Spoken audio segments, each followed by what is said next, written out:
من يهده الله فلا مضل له ومن يضلله فلا هادي له ونشهد أن لا إله إلا الله وحده لا شريك له ونشهد أن محمدًا عبده ورسوله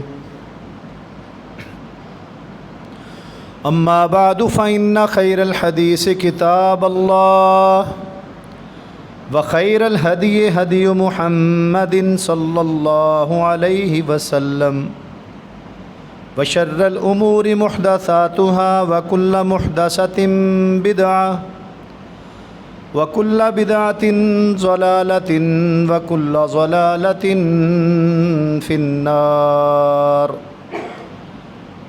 يا أيها الذين آمنوا اتقوا الله حق تقاته ولا تموتن إلا وأنتم مسلمون يا أيها الذين آمنوا اتقوا الله وقولوا قولا سديدا يصلح لكم أعمالكم ويغفر لكم ذنوبكم ومن يطع الله ورسوله فقد فاز فوزا عظيما يا أيها الناس اتقوا ربكم الذي خلقكم من نفس واحدة وخلق منها زوجها وبث منهما رجالا كثيرا ونساء واتقوا الله الذي تساءلون به والأرحام إن الله كان عليكم رقيبا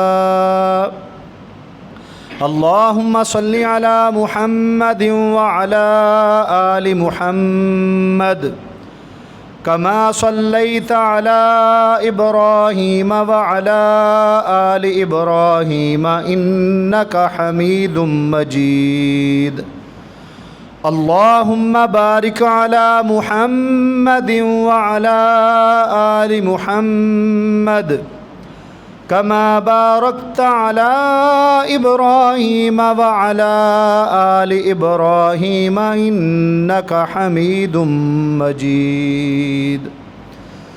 تمام قسم کی حمد و ثنا، بزرگی، بڑائی، کبریائی اللہ سبحانہ و تعالیٰ کے لیے۔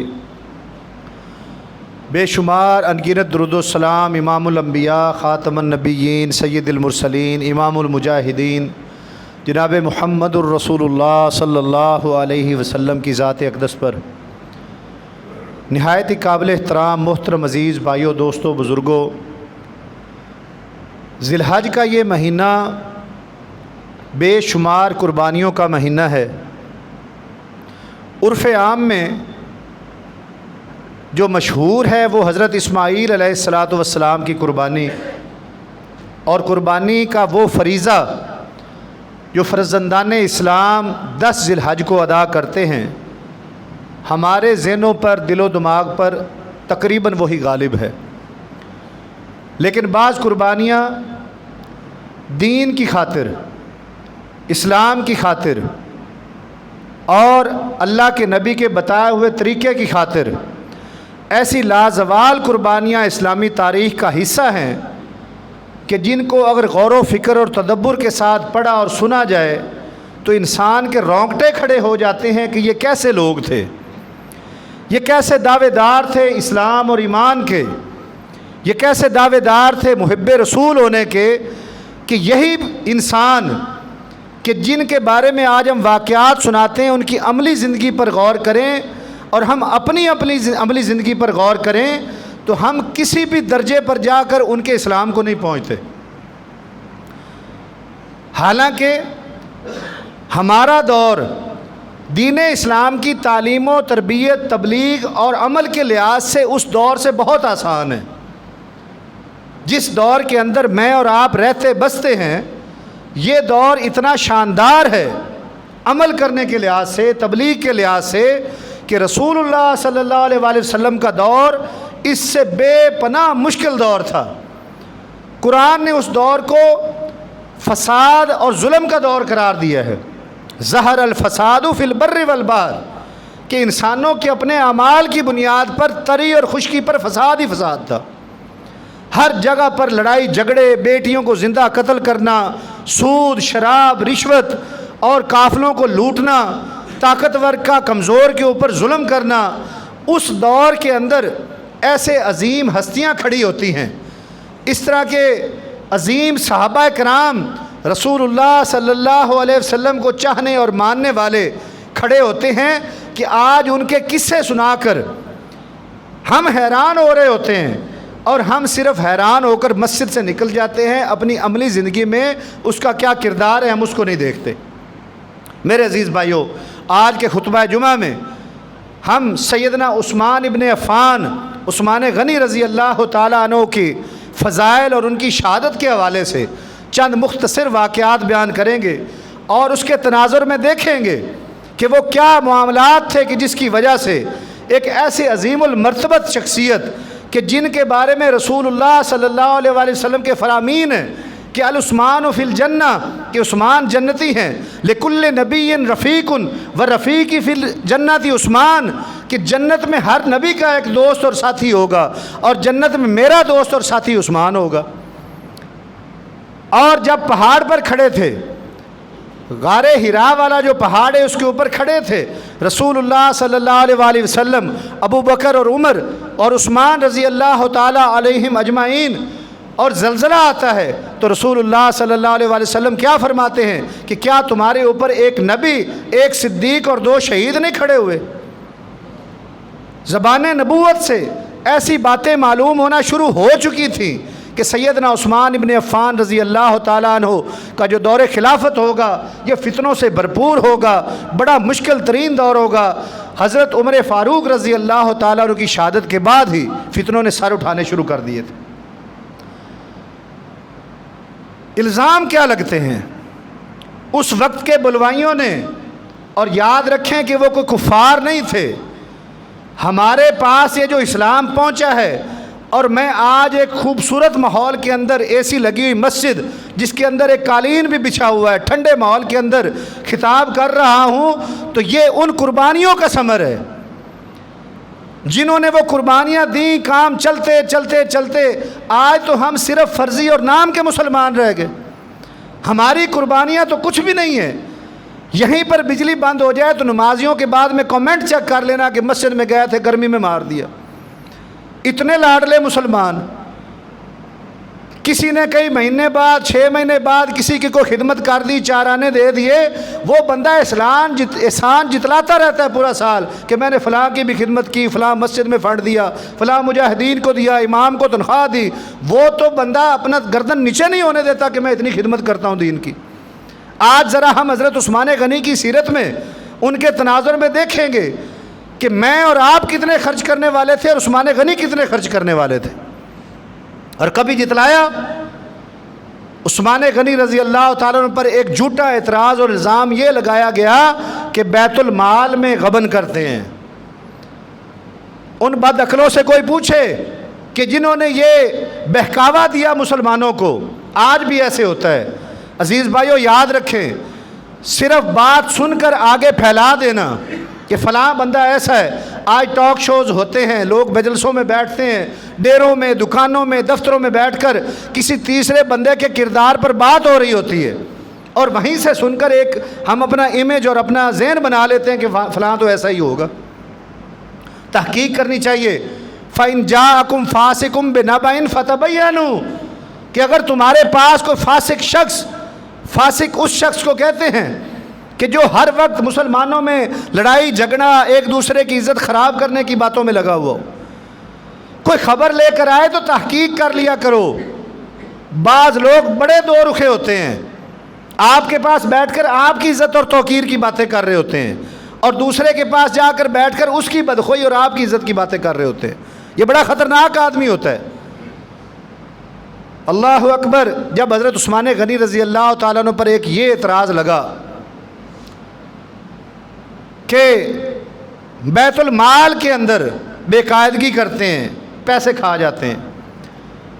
واقعہ بڑا طویل ہے، مختصراً اس کو میں بتاؤں گا کہ جب یہی جمعے کا دن تھا، اور اس ممبر رسول پر کھڑے تھے عثمان غنی رضی اللہ تعالیٰ عنہ کہ جس پر رسول مکرم کھڑے ہو کر خطبہ دیا کرتے تھے، اور ہاتھ میں وہی عصا مبارک تھا جو اللہ کے پیارے نبی ہاتھ میں عصا لے کر خطبہ دیا کرتے تھے، اور حج کا دور تھا، تمام صحابہ کرام کبار صحابہ حج کے لیے گئے ہوئے تھے، اور اس وقت ایک وبا پھیلی ہوئی تھی نکسیر کی۔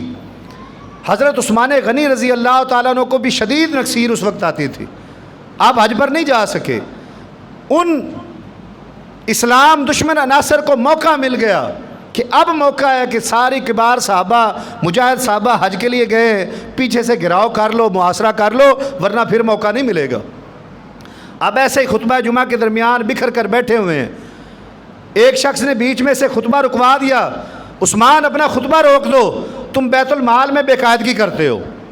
اب دیکھیں یہ بہت بڑی بات ہے ایک امیر المومنین کے لیے۔ 44 لاکھ مربع میل کے حکمران، عمر فاروق رضی اللہ تعالیٰ عنہ 22 لاکھ مربع میل کے حکمران تھے، اور حضرت عثمان غنی رضی اللہ تعالیٰ عنہ کو دور 44 لاکھ مربع میل تک پھیل چکا تھا۔ میری کیا جرت اور اوقات ہے، اگر میرے سامنے کوئی کھڑا ہو کر اس طرح کی ہتک اور بدتمیزی کی بات کرے گا، مجھے بڑا محسوس ہوگا کہ رک جاؤ، خطبہ روک دو، فلاں کر دو۔ آپ خاموش رہے۔ بیچ میں سے جو چند مسلمان تھے، اطاعت کرنے والے لوگ تھے، انہوں نے کہا امیر المومنین اگر آپ ہم حکم دیں تو ان کا ہاتھ ہم روکتے ہیں، کیونکہ باتیں پہلے سے ہو رہی تھیں کہ اس طرح کے معاملات بننے جا رہے ہیں کہ نعوذ باللہ کہیں ایسا نہ ہو کہ حج کے دنوں میں حضرت عثمان غنی کو شہید کر دیا جائے، یہ باتیں ہو رہی تھیں۔ حضرت عثمان غنی نے فرمایا کہ میں قیامت کے دن اللہ کے نبی کو کیا منہ دکھاؤں گا کہ تم نے اپنی ذات کی خاطر مسجد نبوی کے اندر لڑائی جھگڑا ڈال دیا۔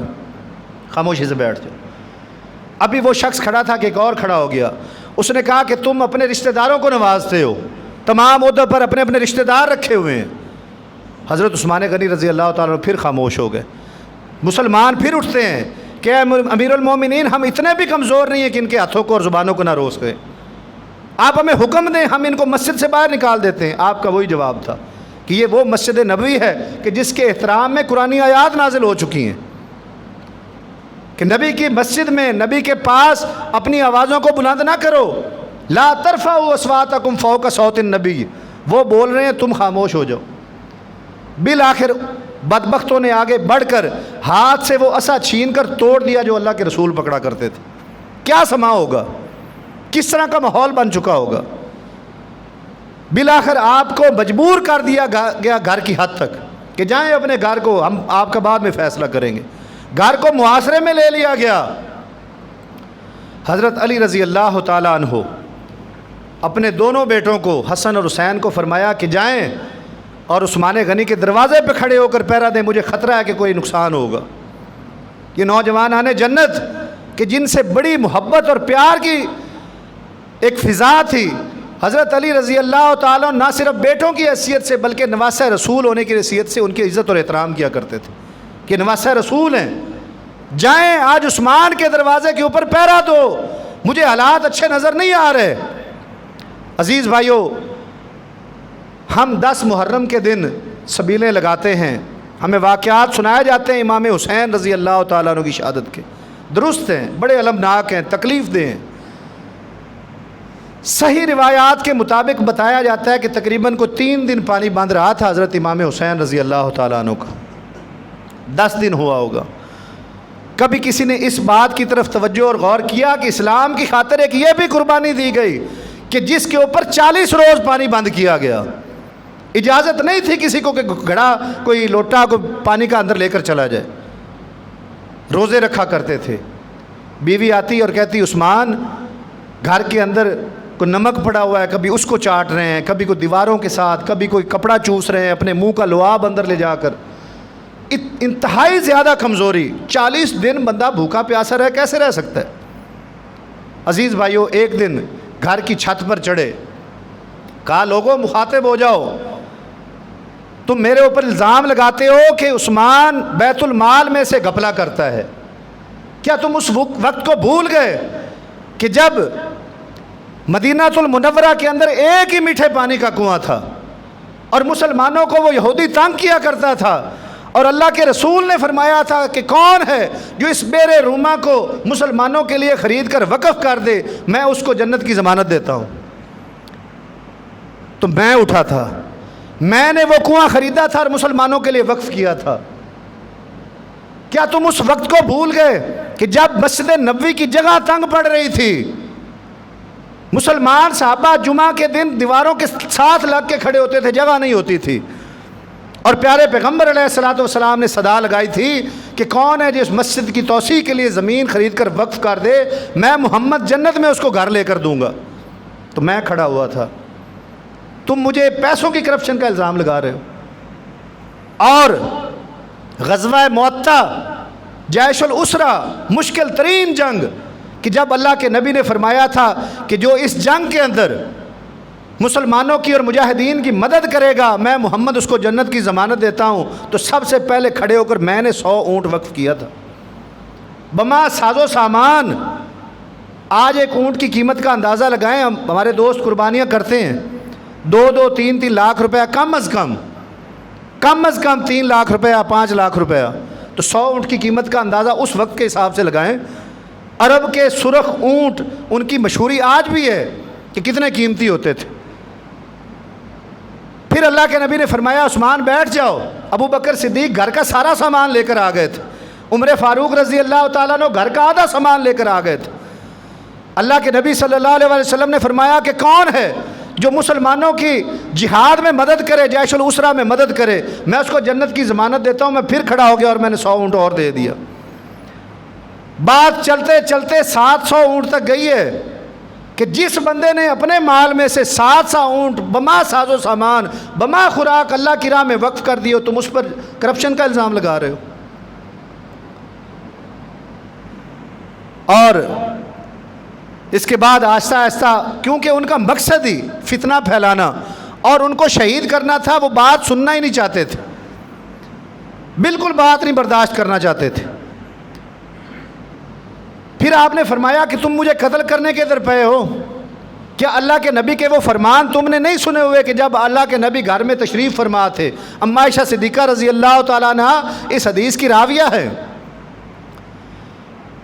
تو ابو بکر صدیق رضی اللہ تعالیٰ نے آ کر دروازہ کھٹکھٹایا، اور دروازہ کھٹکھٹانے کے بعد نبی کریم نے پوچھا کون؟ تو کہا ابا بکر، کہ میں ابو بکر ہوں۔ آپ نے فرمایا اندر تشریف لے آئے۔ لیٹے ہوئے تھے، اما عائشہ صدیقہ رضی اللہ تعالیٰ کی چادر اوپر اوڑھی ہوئی تھی، پنڈلی سے چادر اپنی ہٹی ہوئی تھی۔ پھر دروازہ کھٹکتا ہے، کون؟ عمر فاروق۔ آپ صلی اللہ علیہ وسلم لیٹے ہوئے تھے، فرمایا اندر آ جاؤ۔ پھر دروازہ کھٹکا، کون؟ یا رسول اللہ میں عثمان۔ اللہ کے نبی اٹھ کر بیٹھ گئے، اپنی چادر کو درست کیا۔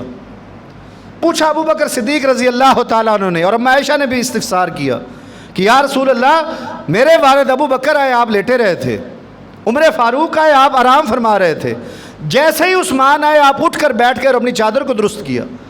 تو آپ صلی اللہ علیہ وآلہ وسلم نے فرمایا عائشہ الا استحیی رجل، کیا میں ایسے آدمی سے حیا نہ کروں یستحیی منہ الملائکہ، کہ جس سے فرشتے بھی حیا کرتے ہیں، میں اس بندے سے حیا نہ کروں؟ تم مجھے قتل کرنا چاہتے ہو؟ عزیز بھائیو، لیکن جس کے دماغ پر، آنکھوں پر خون سوار ہو گیا ہو، ان کو کوئی دلیل بھی اپروچ نہیں کر رہی تھی، کوئی دلیل بھی اپروچ نہیں کر رہی تھی۔ بالآخر جب وقت گزرتا چلا گیا، ابو بکر صدیق رضی اللہ تعالیٰ عنہ بھی حج پہ تھے، عمر فاروق شہید ہو چکے تھے، حضرت ابو بکر صدیق بھی شہید ہو چکے تھے، عمر فاروق بھی شہید ہو چکے تھے، جو طلحہ، زبیر، بڑے بڑے کبار صحابہ سارے حج پر گئے ہوئے تھے۔ بار بار صحابہ کا وفد جا رہا ہے گھر میں کہ اے میرے امیر المومنین، آپ ہمیں حکم کریں، یہ چند گنتی کے لوگ ہیں، ہم نے تو بدر و احد میں لوگوں کو ناکو چنے چبوا دیے تھے، یہ کچھ بھی نہیں ہے، آپ ہمیں حکم کریں، ہم ان کو مدینہ سے نکال دیتے ہیں۔ لیکن آگے سے بار بار جواب کیا آ رہا ہے کہ نہیں، میں مدینہ رسول کے اندر اپنی خاطر تلوار نہیں اٹھنے دوں گا، اپنی خاطر تلوار نہیں اٹھنے دوں گا۔ عزیز بھائیو، رسول اللہ صلی اللہ علیہ وآلہ وسلم نے باقاعدہ آپ کو یہ اعزاز بخشا کہ آپ کاتب وحی بھی ہیں۔ کچھ لوگوں نے دیوار پھلانگ کر اندر، گھر کے اندر آ کر حضرت عثمان غنی رضی اللہ تعالیٰ کے بالوں سے پکڑا، اور ایک بدبخت نے جب تلوار ماری نا تو دائیں ہاتھ کی کچھ انگلیاں کٹیں، یہ 4 انگلیاں کٹ گئی تھیں. تو حضرت عثمان غنی رضی اللہ تعالیٰ نے فرمایا کہ یہ وہ انگلیاں ہیں جس نے سورۃ الحجرات سے لے کر والناس تک قرآن مجید کی کتابت کی ہے. تمہارا دل نہیں کانپ رہا؟ تمہیں اللہ کا ڈر نہیں آ رہا کہ تم کیسا ظلم کر رہے ہو؟ ان کو وہاں سے نکالنے والے اور بگانے والے حسن و حسین تھے، پہرا لگا ہوا تھا. بالآخر طویل بھوک پیاس اور انتہائی پریشانی کے بعد روزانہ روزہ رکھتے تھے اور شام کو افطار کرتے تھے. ایک دن اپنی بیوی سے مسکراتے ہوئے کہا کہ اللہ کی بندی، مجھے خواب آیا ہے، اور خواب میں رسول اللہ، ابو بکر، عمر رضوان اللہ تعالیٰ علیہ مجمعین بھی آئے. انہوں نے کہا ہے کہ عثمان، آج تمہارا روزہ ہمارے پاس افطار ہوگا،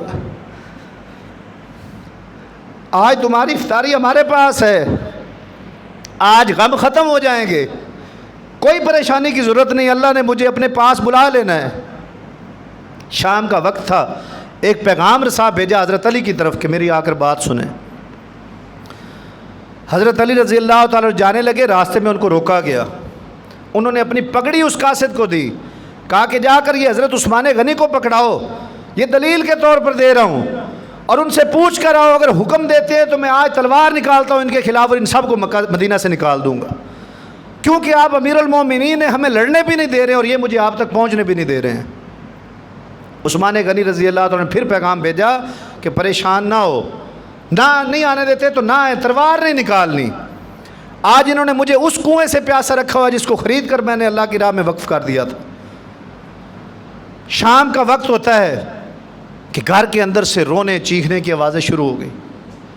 باہر آ کر پتہ چلا کہ حضرت عثمان غنی رضی اللہ تعالیٰ عنہ کو شہید کر دیا گیا ہے.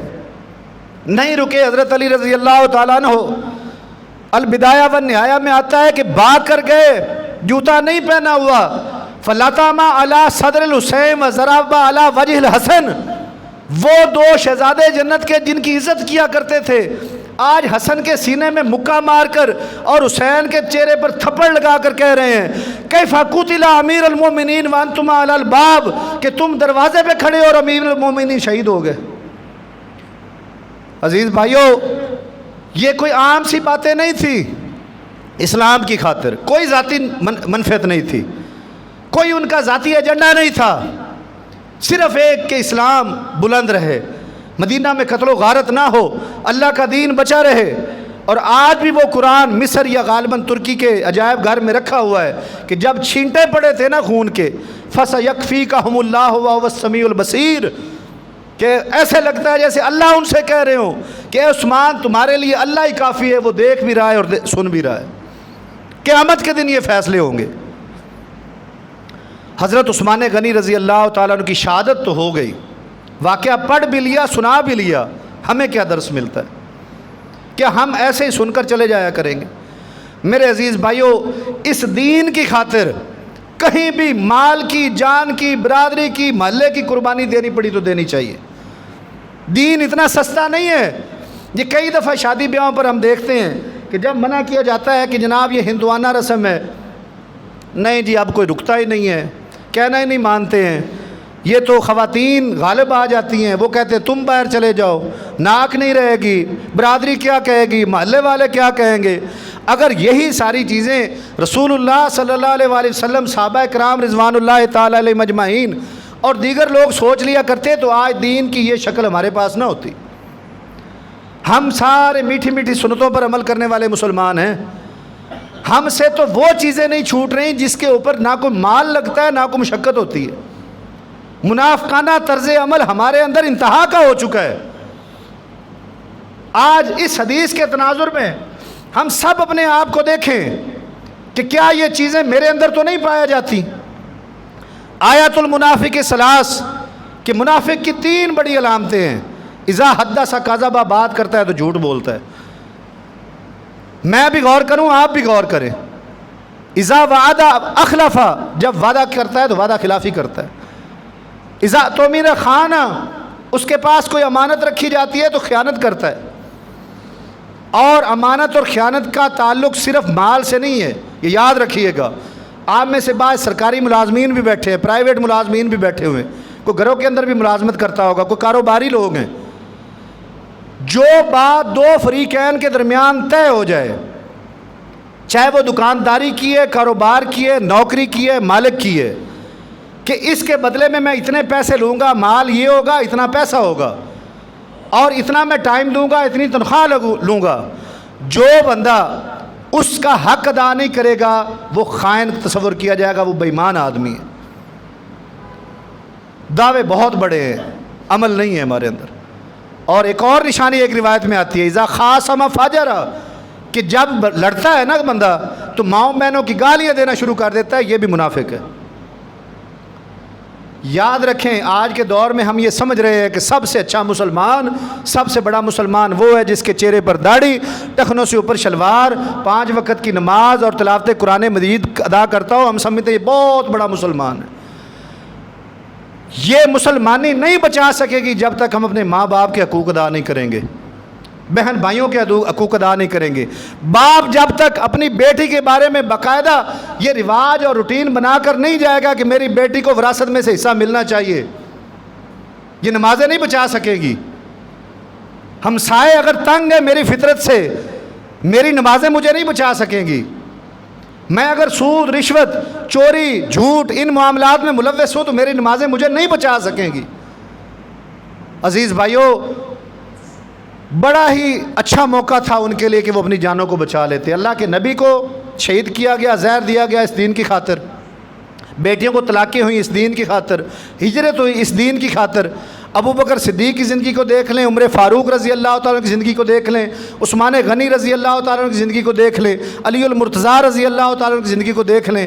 کوئی عیاشی والی زندگی نہیں تھی، کوئی کاریں کوٹھیاں بنگلوں والی زندگی نہیں تھی۔ محنت کرتے تھے، تجارت کرتے تھے، لیکن ترجیح دین کو دیتے رہے۔ اب وقت ہے کہ ہم بھی اللہ سے عہد کریں کہ اللہ کہ جتنی بھی زندگی ہے میری کوشش ہوگی کہ میرا ہر قدم اللہ کے دین کے مطابق اٹھے، اللہ اور اس کے رسول کے احکامات کے مطابق اٹھے۔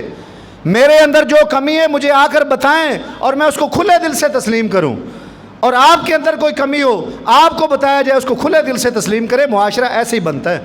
ہم نے وطن لے لیا تھا، معاشرہ نہیں بنا سکے۔ اللہ تعالیٰ سے دعا ہے کہ اللہ رب العزت مجھے آپ کو سیرت رسول، سنت رسول پر عمل کرنے کی توفیق عطا فرمائے۔ وآخر دعوانا ان الحمد للہ رب العالمین۔